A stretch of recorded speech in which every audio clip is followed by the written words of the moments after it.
To throw my cats out of the room, they were getting kind of crazy. So their key objectives are to develop effective approaches in early diagnosis, intervention of brain disorders, and to develop brain-machine intelligence technologies. In 2016, core component neural basis of cognitive processes approach from mapping to understanding. Mapping, all cell types in all brain regions, single cell gene profiling, connections among all neurons in the brain, connectome, activities of all neurons associated with specific functions. Understanding, number 1, how genetic programs determine the building blocks of brains, molecules, and cell types. Number 2, how molecules and cells establish specific synaptic connections and generate specific circuit activities. Number 3, how neural circuit activities generate cognitive brain functions and animal behaviors. Basic brain technologies and platforms, single neuron gene expression profiling and labeling, circuit tracing technologies and brain imaging technologies, in vivo, electrophysiological and electrochemical recording, in vivo in place of origin. Neuromodulation technologies, neural information processing platform, transgenic non-human primate platform. They got data centers. Of course they do. So do we. Oh, we're going to save the paraplegics. Yeah, you're not doing any of this to help people with diseases. You're causing a lot of diseases doing this. Brain-machine intelligence technologies. New generation of brain-machine interface and fusion devices, electrical, magnetic, ultrasonic neuromodulation technologies. Boy, that sounds familiar. Brain-inspired neural network models. Yep. Studies of the cognitive functions using non-human primate as the animal model, generation of genetically modified monkeys as animal models of human brain disorders, and basic neurobiology research. Development of training and education programs for sustainable research. This is still China. But I thought they're attacking us and they're so far ahead of us, etc., etc. Next country is... Hang on. CIHRIRSC, British Columbia, Canada. Brain and Health, Neuroinformatics. Yeah. Vancouver, Montreal. So, goals of the workshops were to create a national brain health research plan for Canada, neuroinformatics, computational modeling, imaging, and animal model systems were all seen as platform areas that will play a critical role in any national plan, broad support for developing targeted initiatives, integration of new technologies in genetics, epigenetics, including your lovely CRISPR-Cas9 gene editing, brain imaging from cell to neural systems, coupled with imaging ranging from intracellular to functional imaging in the human brain. And Canada plays a leading role in a number of major international consortia and therefore coordination with key international brain research initiatives. So this is what I mean. They're all together on this. There's no big division other than what? Because they're sharing the same databases. And you have to imagine there's not a lot of people, or not people, but companies that are doing the whole brain connectome. And even if they are, the level of precision necessary to orchestrate these databases, you don't get to just be some rando business and do that. You're going to be using their back end. That's how it functions. It's how it's functioned for decades. So I'm going to stop there and let y'all take a look at this if you care to, because there's just so much data in that one place. Okay, hang on just a second. Not you. You're the one that I'm still on. Okay. So, in vivo genome editing. I hope by now you understand. Yeah, they're really doing that. Like, they're really doing it. I don't think I have that ready yet. Oh, the fun stuff.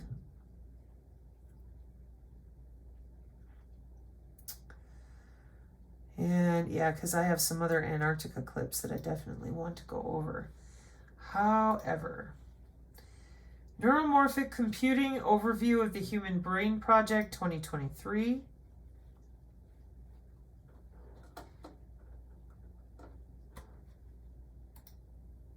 Fibers. There we go. This means that 2 to the power of 10 to the power of 15 different brain states are theoretically possible. How can we better understand this complex system?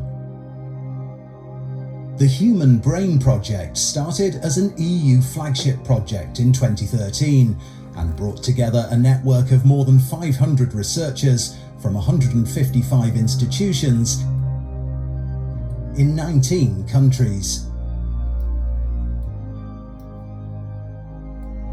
And the Human Brain Project made sure that these researchers were connected. In order to address the multi-level complexity of the brain in space and time, researchers from different disciplines needed to work together in a network. And with each discipline having its own approach to targeting the cellular organisation, or the molecular or the macro-scale organisation of the brain, a certain degree of fragmentation needed to be overcome. The advancement of neuroscience and the simultaneous emergence of new digital and computational technologies has enabled these developments to be connected. Networks and AI.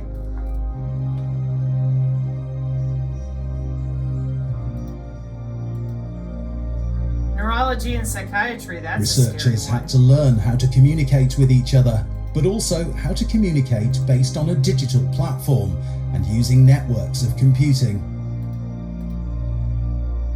Artificial neuronal networks have become more and more powerful and have been applied by researchers of the Human Brain Project to solve challenging problems in brain research. At the same time, insights from brain research have been applied in the development of new networks.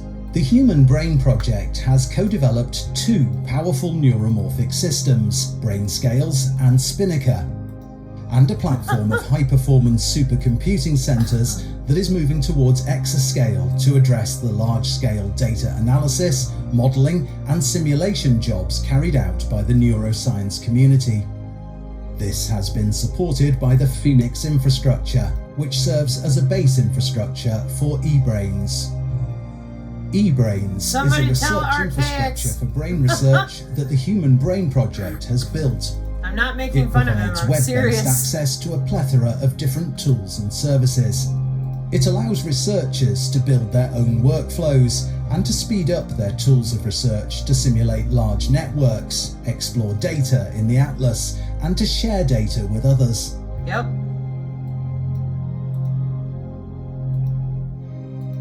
eBrains hosts a network of methods necessary to explore the different spatial and temporal scales of the brain. These methods are coming from different fields, from optical techniques over molecular technologies,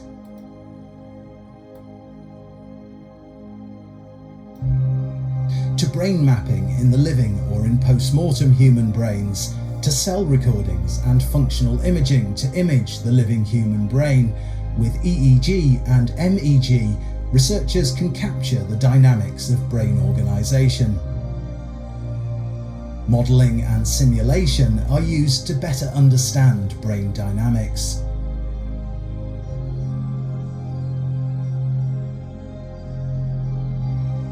Yep.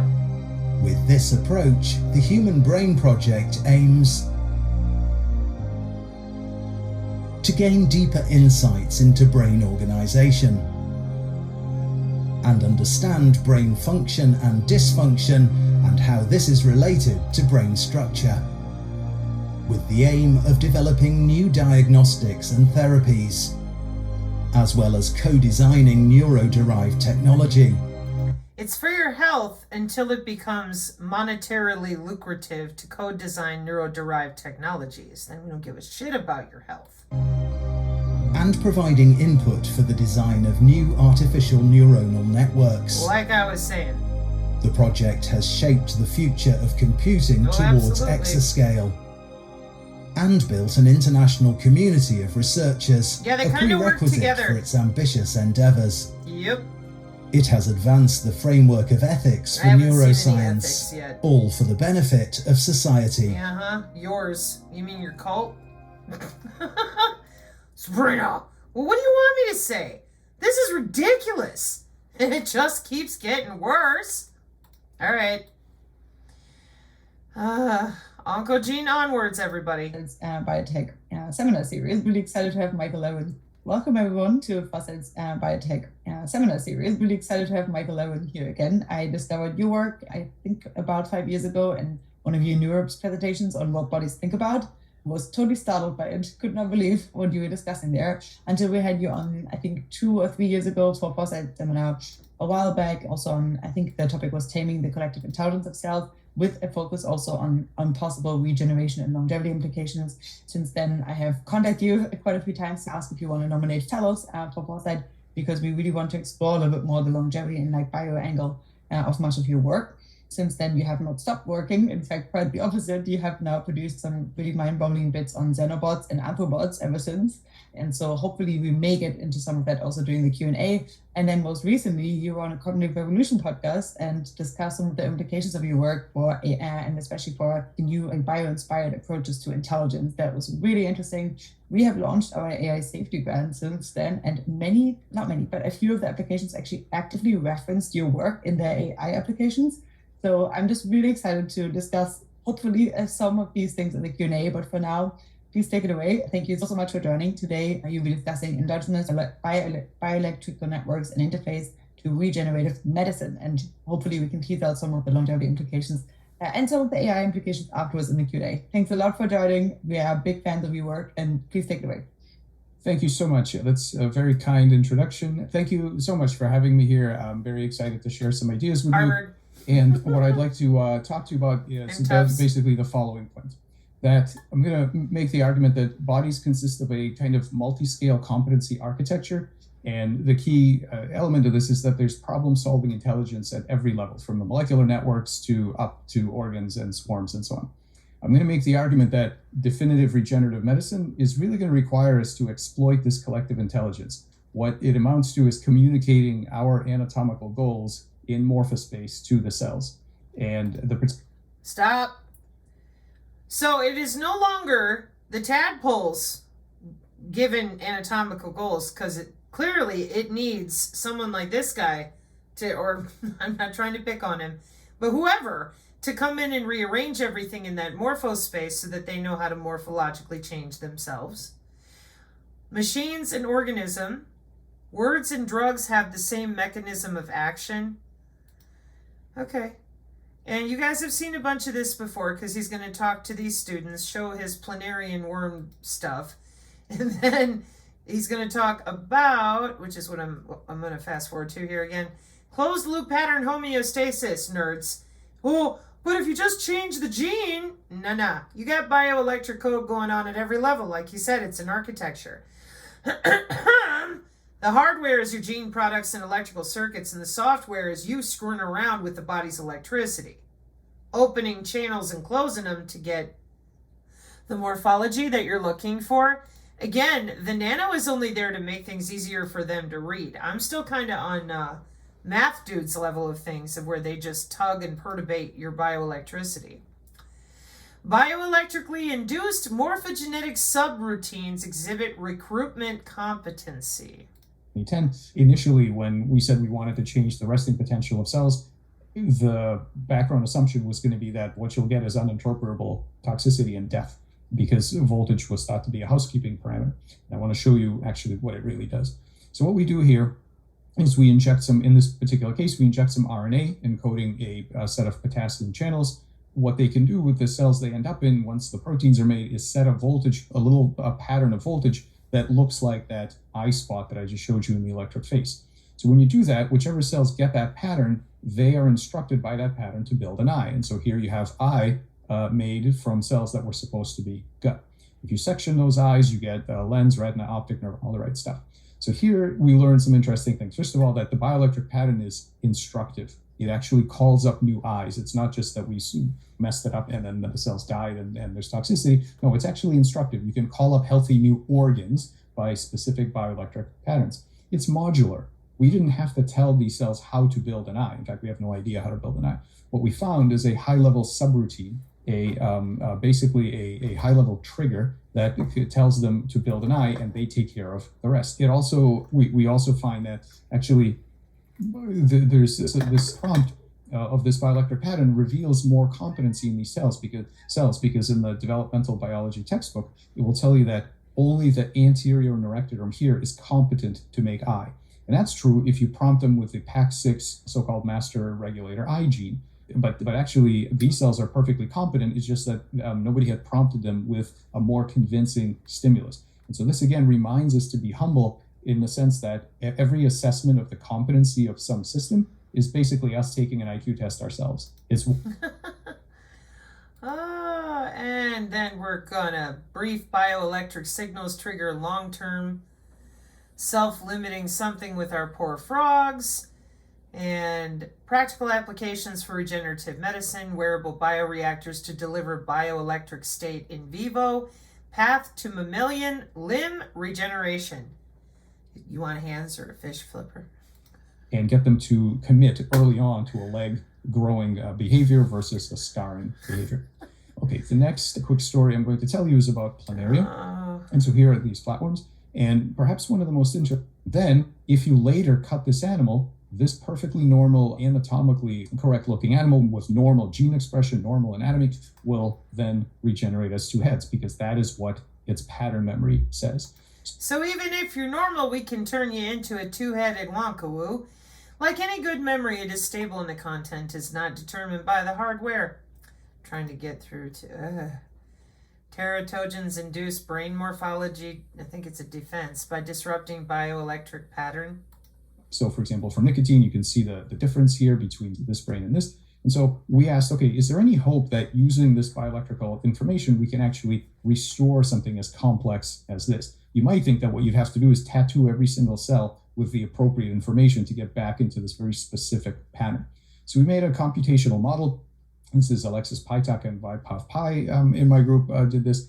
And they made this model and they asked, okay, under a scenario like this, when things have gone wrong, what can we do to the bioelectrical gradient to get back to normal? And the model actually suggested one particular ion channel, which is called HCN2. And that channel has some really interesting properties that I don't have time to get into here. But one of the things it does is restore sharp bioelectrical patterns. It restore borders between adjacent compartments. And what that does is able to repair even genetic defects. So here's a normal brain. Here's the brain of a tadpole with a dominant notch mutant. So you can see the forebrain is gone. The midbrain and hindbrain are a big bubble. And even on that background, if you also give it either HCN2 RNA or a couple of human-approved drugs that are HCN2 openers, these animals will end up with a normal brain structure, normal.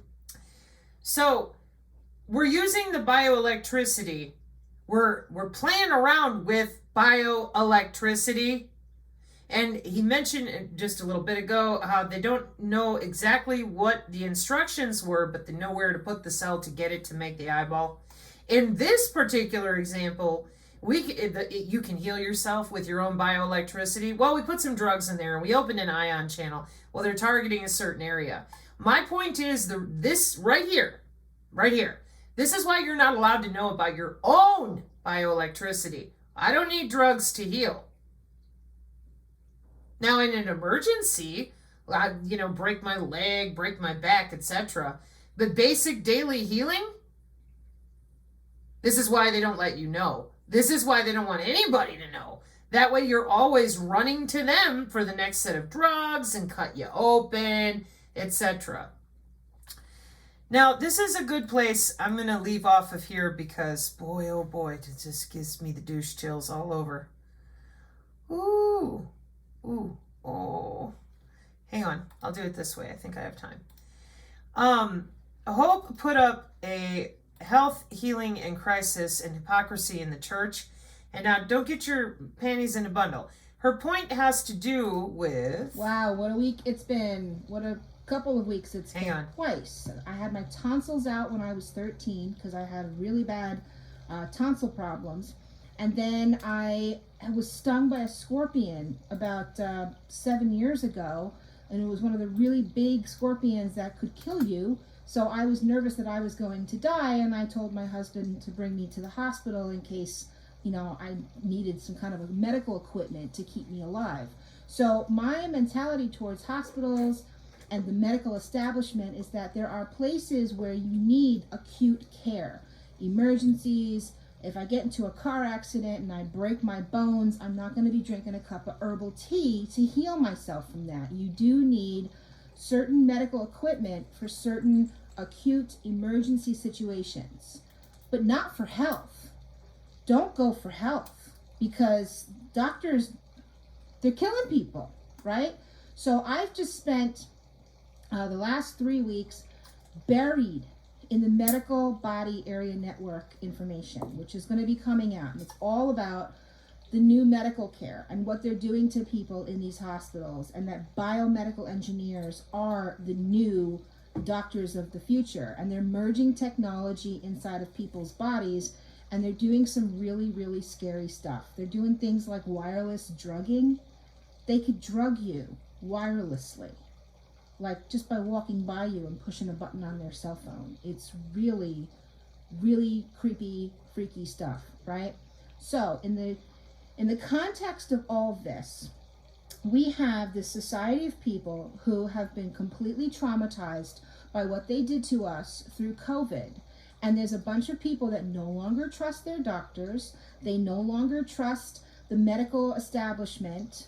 And they don't know what to do in order to take care of themselves. So people are seeking answers. They're trying to find ways to heal themselves and ways to have like emergency supplies in their house. Like, maybe I should teach myself about disinfecting wounds, or administering an IV drip if I had to, or basic antibiotics and infection control, things like that, like first aid in your house, like as if you were like the old pioneers and you couldn't get to a doctor or a hospital. So people are trying to do some basic first aid education on how to take care of themselves and their families, especially in times of emergencies. And this extends out into, trying to protect and heal their bodies from this arsenal of bioweapons, pathogens, diseases that are being put onto society so that they could make vaccines for them and things like that, right? So people are trying, and they're also trying to detox, because we are very, very, very toxic. They have been poisoning us and spraying us like bugs for generations. People are trying to get the toxins out of their bodies. Okay, again, I'm not perfect, okay? I am not perfect, but I do the best that I can.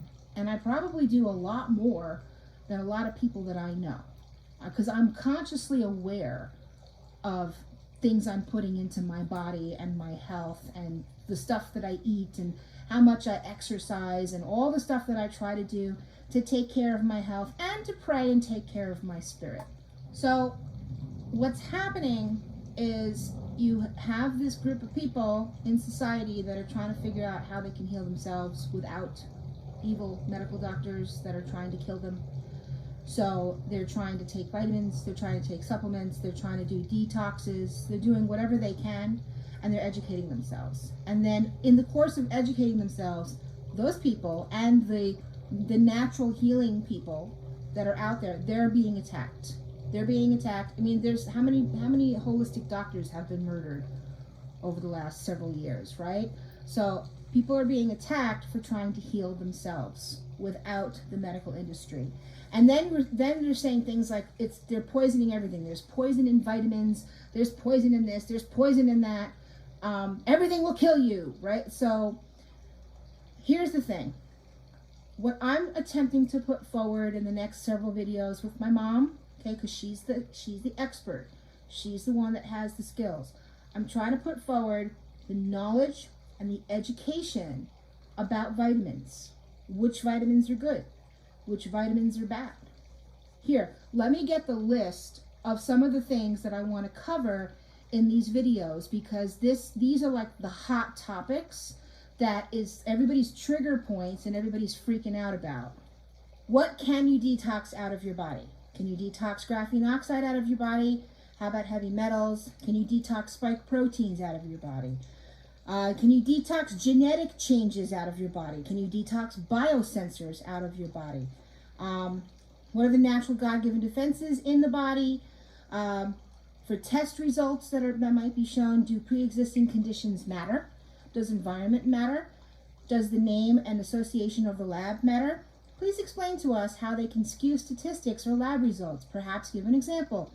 Let's talk about the silver bullet fallacy, because there's no silver bullets for this. Okay. Now, over here, somewhere close to the beginning, hang on. You might know some of that background, but just in case you don't, I definitely want to make sure I have my stuff together so that I can put that out there so you can see the history behind it. But in a nutshell, just in layman's terms, it was about 150 years ago that they started this whole thing with hospitals and medical doctors and medical technology. And before that, people would learn how to heal the body based on natural methods. You know, people in the Bible were healers. Jesus is the ultimate healer. So God made us beautifully. We are wonderfully and fearfully made. He made our bodies, he made our cell structure, and he also wants to give us the knowledge on how to heal ourselves. And it's a lifestyle choice. Now, I know that none of us are perfect. I am certainly not perfect. I have spent a lifetime battling different issues and things with my health, and like a lot of us have, but I do the best that I can, and I pray daily, and I want to make sure that I can educate myself on how to best take care of myself. So, you know, a lot of people out there are trying to do the best that they can to take care of their own health, to prevent anything from happening to them, especially now that we are dealing with what they've just done to the world with COVID. The medical industrial complex has weaponized medicine to kill people. And people are walking around and they have no knowledge on how to heal themselves. Come from with this. My mother raised me. My mom's the one that raised me. My mom is an incredible lady. She's a PhD in health, nutrition, healing, clinical nutritionist, herbology, natural healing methods. So that is the woman that raised me. I have always been afraid of doctors because I've watched doctors kill a lot of people that I love my whole life before COVID.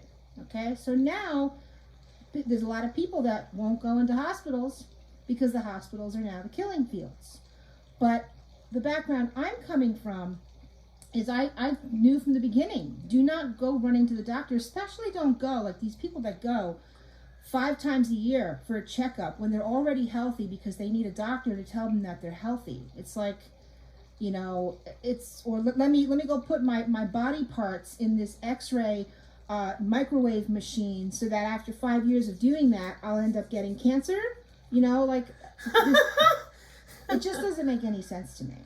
So I wanted to make sure I included both sides of that, and that's why I skipped around a little bit, because when he's over here talking about how the bioelectric code and you can, you know, these cells will heal themselves, but we're not allowed to do that. See? They need electroceutical drugs. How to exploit bioelectric interface to guide navigation through morphogenesis. What ion flows would repair the physiological state? Remember, this is regenerative medicine. So the implication is that there's something wrong. We want to fix it. We're going to rewrite your bioelectric code and let your cells do the work. Would restore the correct pattern, and then it becomes fairly straightforward to find drugs that will do that. And so you can play with this. The early version of that platform is here. Okay, so I'm just going to wrap up by saying a couple of big picture things. Hang on. We know that both evolution and development have scale. 45. I want 40. Yeah, right around you. Of health and disease, and this is not these data, by the way, are not available. We're just gearing up now to let this kind of physiology catch up to the omics kind of data sets that exist for protein and RNA, and then. So the data sets are already there for the protein and the RNA. Here's how we're going to, again, molecular communication, hacking the hacking the bioelectric code, playing with the physiology of the morphogenetic field, flexible boundary between self and world, shifting scale of cognitive agency. They do not feel they're doing anything wrong. This is next generation biomedicine. And why don't they feel like they're doing anything wrong? Well, this is their playground, your body. You're not allowed to know about that biofield, and you certainly aren't allowed to know about natural healing methods. No, no, no. You need to be running to that physician. That's why I played Hope there, because I really liked everything that she said inside of that little delivery of common sense. I mean, we've come to a point now where people don't even understand that they're made of water. A huge component of them is water. They don't understand that the vasculature, they still do not have any idea that their heart is electrical. And we're dealing with people who are over here deciding whether or not you're going to have an arm or a fish flipper. I would call that a massive intellectual divide. But, I mean, come on now. Don't you think that's a little mean to leave it that way? Nah. Aren't you all for equity, y'all? No, they're not. They don't want equity. Or they would have told people about this body part and trained people to use it. No way. Ethics in Society and Brain Science and the Human Brain Project.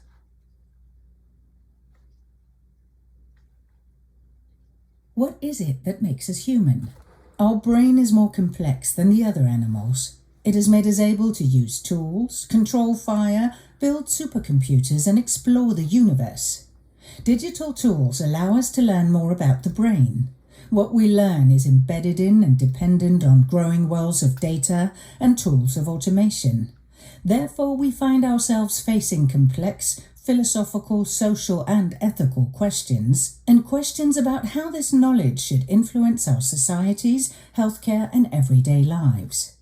Over the last 10 years, we have developed a new methodological approach to philosophical and neuroethical reflection that promotes integration of scientific, conceptual, social, and ethical perspectives to analyze the nature of consciousness and criteria for assessing its presence in humans, non-human animals, and machines, social and cultural influences on the developing brain's architecture, the use of digital twins to understand and help treat human brain pathologies, and the ethical and philosophical issues that arise through AI research and its applications. We asked over 3,400 citizens across 19 European countries about how they think brain science should embrace data protection, data and neuroethics, AI, and dual use issues. We found that citizens want information that's easy to find and dual use issues. Understand. They want to know about the outcomes of research, protection, safety, and accountability, oversight and proactive prevention of misuse. They're concerned about commercial exploitation of public research, and they want to be heard on directions and priorities of research. We have developed a data governance framework for the Human Brain Project and the eBrains infrastructure built on people, processes, and technology, including a data policy manual, a management process for ethics compliance, governance policies for the EU research infrastructure eBrains, where we've implemented robust access control model, terms of use, a data provision protocol, and data use agreement, ensuring ethically responsible, socially acceptable, and legally compliant data processing pipelines and workflows. We developed a novel approach to dual use of concern in brain research that considers a range of concerning uses, covering political, security, intelligence, and military domains. The approach has been developed in collaboration between scientists and experts inside and outside the Human Brain Project. This broader approach to dual use of concern has been crucial in raising awareness about responsible brain research because it includes proactive reflection and action. We take equality, diversity, and inclusion seriously and have collaborated across different levels of the Human Brain Project. We've involved everyone from leaders to students. We've created tools and guidelines that enable critical reflection and practical implementation of equality, diversity, and inclusion across the project. Our work has also highlighted the importance of considering gender and other variables to improve our understanding of the brain. Working proactively to counteract biases in brain-inspired AI models and brain research. We created spaces for dialogue between Human Brain Project researchers, experts, and stakeholders. These dialogues have helped us look at the future implications of brain technologies through the lens of the knowledge developed in the Human Brain Project. This work has contributed to shaping policies on data governance, public engagement, and neuroscience, but also as roadmaps for co-creating research in e-brains and build communities of users of the services offered by e-brains and the Human Brain Project. Our parting gift is an intellectual legacy spanning 10 years of publications and insights, a vision for ethics and society in brain research that is embracing human rights, the inclusion of citizens, vulnerable and marginalized groups, and that integrates diversity and gender as research topics. A full and free online training resource to build capacity for addressing ethical and social issues for society. Excuse me.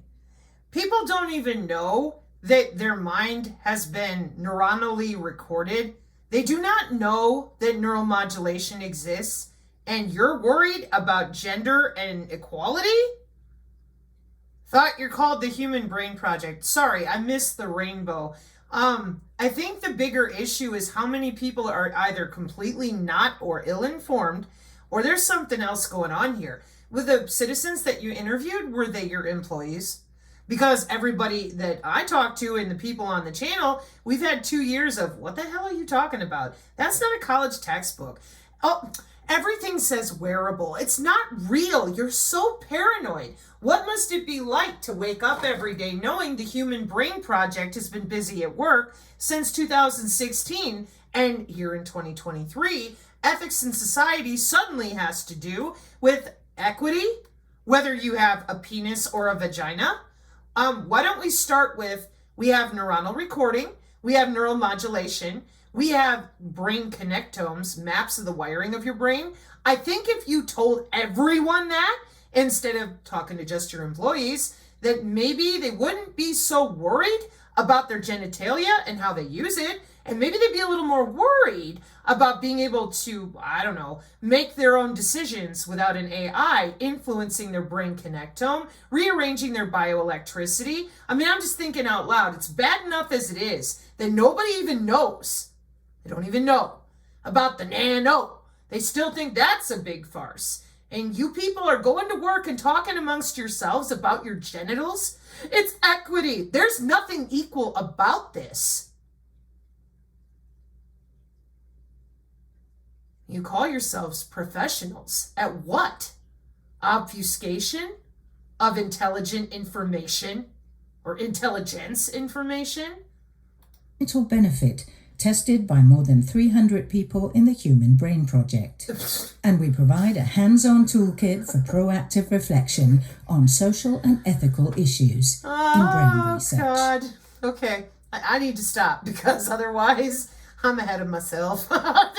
I knew it. I'm like, what did you do? Interview your own employees? Well, we need equity. Yeah, at the office. What about the people that you're working on that have no damn idea what you're doing? Janice, shut up. We don't care. Okay. SciTech Daily. Unveiling invisible particles, physicists use water to detect neutrinos. For the very first time, the SNOW experiment has demonstrated the capability to detect neutrinos emitted by a nuclear reactor located more than 240 kilometers away using plain water. Neutrinos are subatomic particles that exhibit extremely weak interaction with matter. They originate from various types of radioactive decay, such as those occurring within the sun's core and in nuclear reactors. Furthermore, it's impossible to block neutrinos. They can effortlessly journey from the nuclear reactor's core to a distant detector and even penetrate the Earth itself. Therefore, to capture the minuscule signals from neutrinos, devices of immense size and high sensitivity are required. The SNOW experiment recently demonstrated that a detector filled merely with water is capable of detecting reactor neutrinos, despite the fact that the neutrinos create only tiny signals in the detector. Summary. Scientists long thought that the tiny signals, just 10 to 20 photons, created by a reactor neutrinos in a water detector would make it impossible to detect those neutrinos, particularly when the detector was far away from the reactor and the rate of the signals was very low. Excuse me. By ensuring that the detector was clean from even trace amounts of radioactivity and by having an energy threshold lower than any water detector ever built, Snow was able to see these signals and show that they came from nuclear reactors at least 150 miles away. The measurement was still quite difficult as backgrounds, fake events from residual radioactivity, and from neutrinos created in the atmosphere by cosmic rays need to be identified and removed. Water detectors have several advantages. They are inexpensive and can be very large, making them useful for monitoring reactors across international borders. Improvements to such monitoring include using what we'll be coming back to tomorrow: scintillators.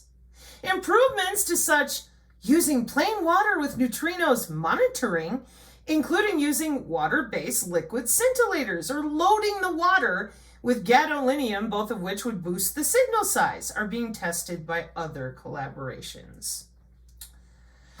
You know, I mean, it amazes me the amount of people who seem to be more than willing to do all this work quietly and secretly in the background. Y'all must feel smarter than everyone in the whole world, right? I mean, that's got to be what it is. Why else? I mean, why wouldn't you talk to people about what you're really doing? SNOW is a physics experiment designed to search for neutrinoless double beta decay with secondary measurements of proton-electron-proton PEP, solar neutrinos, geoneutrinos from radioactive decays in the Earth and reactor neutrinos, under construction as of 2017. And the primary goal, same detector, Majorana fermion. Whoo!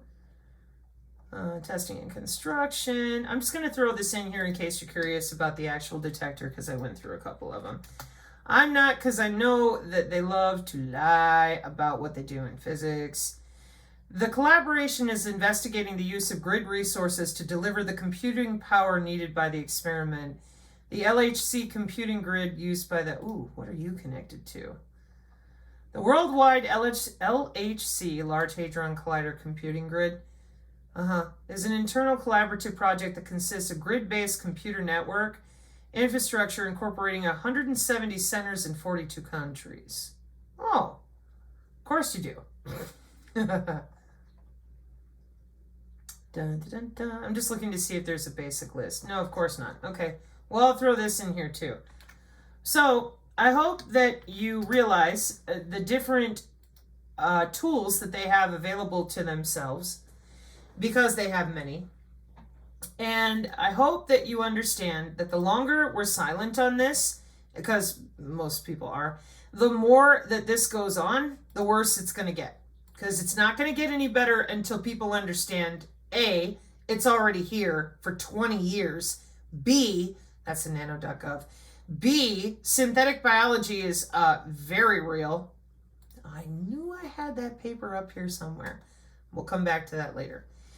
And C, we have programmable matter, we have synthetic biology, we have xenobots that reproduce on their own, and that's not a maybe. Again, reproducing, I'm not going to play it for you, but I'm closing out this way. Reproducing xenobots, biological robots made from frog cells that can replicate by smushing loose cells into robots. And then I ask you, what's a xenomorph? Yeah, and they couldn't make it any prettier, and they weren't, and they're not going to be interested in something that doesn't have a long-ass tail, big teeth, massive claws, and an exoskeleton that's more metallic or synthetic. And this is what they've done. I watched shit like this when I was younger, and you'll say, well, you're just traumatized. No, I don't think so, but I think you're about to be. Mark 5:36, amen.